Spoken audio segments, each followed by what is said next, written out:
Welcome back, everybody. Tonight's going to be a good one. Before we get started on the reaction to this video, I just want to show you a tweet from 2015 that I pinned almost nearly a decade ago. And this was when the 3D printing craze was going on. Everybody was going to have a replicator on their desk. The success of Starbucks sheds light on why 3D printing won't be that significant. Now let's get into what I believe Chamath and Joe Rogan get wrong about AI and the future of jobs. Some folks have tried to say that AI is the end-all and be-all.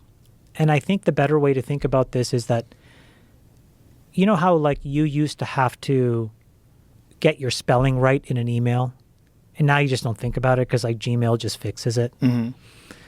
It up-levels us, right? You used to have to remember the details of like some crazy theory, random detail fact. Now you can just Google it. So you can leave your mind to focus on other things.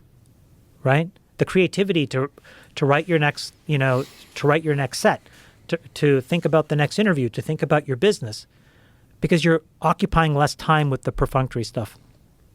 I think these models are doing that, and they're going to get complemented with physical models, meaning physical robots, and they're going to do a lot of work for us that we have not done, or today that we do very precariously.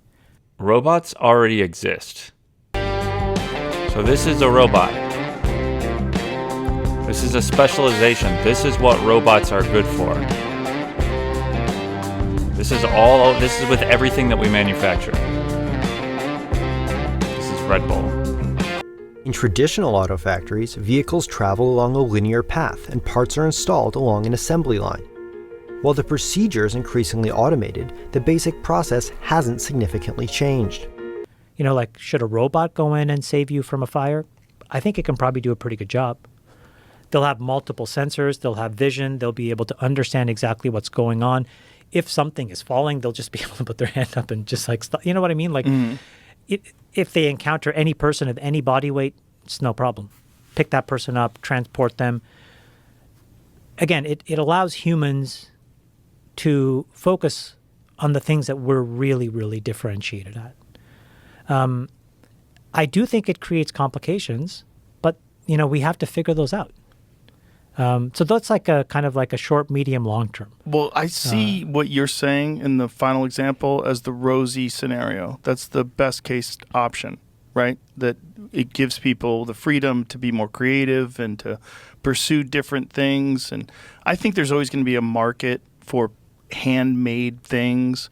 People like things that they like an acoustic performance. They like stuff where it's like very human and very real.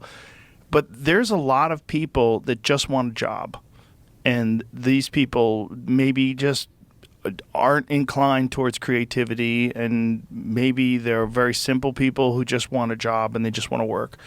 Those are the people that I worry about. You tell me how quickly you think this will be automated. All right, so today we are out here on Jericho Road in Hodgenville off Highway 210. We are doing a pre-wire for a new construction house, and we're already off to a good start because they've got a media panel and Ethernet already distributed throughout the house. Yes! So basically what we're doing today is we're taking a cable from here, we're going down below into the crawl space, and we're going to take it over to that corner of the house that's going to be able to have line of sight to our tower. All right, our hole is drilled. All right, cable is now on the ladder going underneath the house. And of course, since this is new construction, we keep it nice and tidy, so we drill our hole behind the siding there. All right, and now we go in. Nice.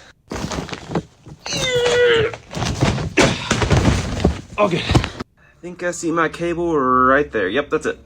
All right, with this being new construction, we're probably just going to run our cable along the PVC pipe there that has straps. That way we don't have to put up, screws or clamps or anything under. Real quick, if you're enjoying this video, please go ahead and give it a like. It really helps me out. And if you like this type of content, don't forget to subscribe to the channel. I didn't live in the agrarian economy nor in the Industrial Revolution, so I don't know how we solved this problem. But we have seen that problem 2 times. And each time we found a way. And this goes back to sort of like news and politics and like just working together. But in each of those moments, we found a way to make things substantively better for all people. Like I saw this crazy stat. in 1800, do you know how many people lived in extreme poverty? How many? 80%. Whoa. You know where we are today? Sub 10%. And it's a straight line that goes like this. And that was through an agrarian revolution. It was through the Industrial Revolution. So it is possible for humans to cooperate to solve these problems. I don't know what the answer is, but I do think you are right that it will put a lot of pressure on a lot of people. But that's why we got to just figure this out. What are your thoughts on universal basic income as a Band-Aid to sort of mitigate that transition? I'm pretty sympathetic to that idea. I grew up on welfare. And so what I can tell you is that there are a lot of people who are trying their best. And for whatever set of boundary conditions, can't figure it out. I agree. I grew up on welfare as well. Yeah. Yeah. And so if I didn't have that safety net, my parents' struggles, I think would have gotten even worse than what they were. Right. So I'm a believer in that social safety net. I think it's really important. Best case scenario, right? We already have existing safety nets, even when they were kids. Like they said, they were on welfare. The universal basic income is just starting the floor, getting you your necessities. I think that this conversation between welfare and universal basic income, I don't think is helpful because I don't think the two things are the same. I also don't think selling UBI is going to be easy if you frame it as a form of welfare. You would need to frame it more as like public education and schooling. It's just something that you get by being a U.S. citizen. It's not like nobody thinks like when they're going to school, it's a welfare program. Right, because your parents worked their way out of it. My parents worked their way out of it. But some people are just content to just get a check. And this is the issue I think that a lot of people have, is that people will become entitled and just want to collect a check. And if it's a substantial portion of our country, like if universal basic income, if AI eliminates, let's just say a crazy number, like 70% of the manual labor jobs, truck drivers, construction workers, all that stuff gets eliminated.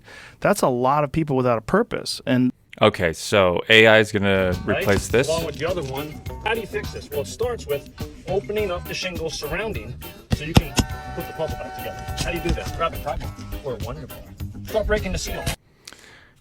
This, you see how he has his knee and his leg positioned like that, and how he's keeping his balance. This is not easy to do. This is not like creating robots. They all have a specific, this is why they are usually in assembly lines, because they do a particular kind of thing. But you're going to create a universal robot that has the ability to both climb up ladders, balance on ladders, get into weird positions like up here, and to lean over his body to get to a certain area right here to nail in a shingle.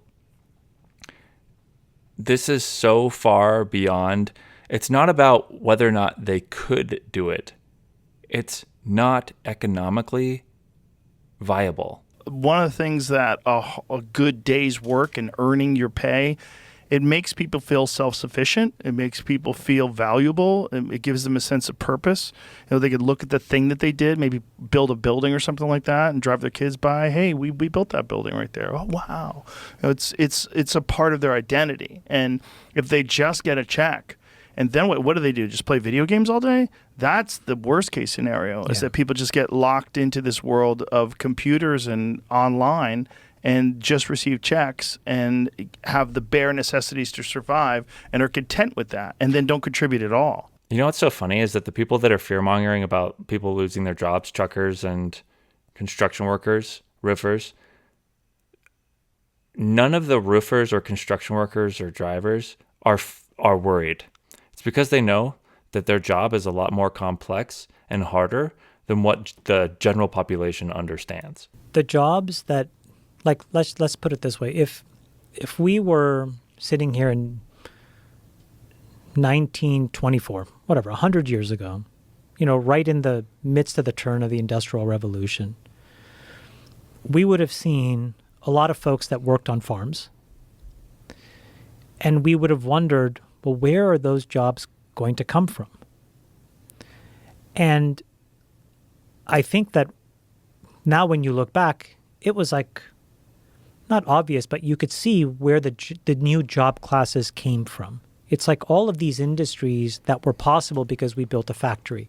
And a factory turned out to be a substrate. And then you built all these different kinds of businesses, which created different kinds of jobs on top of it.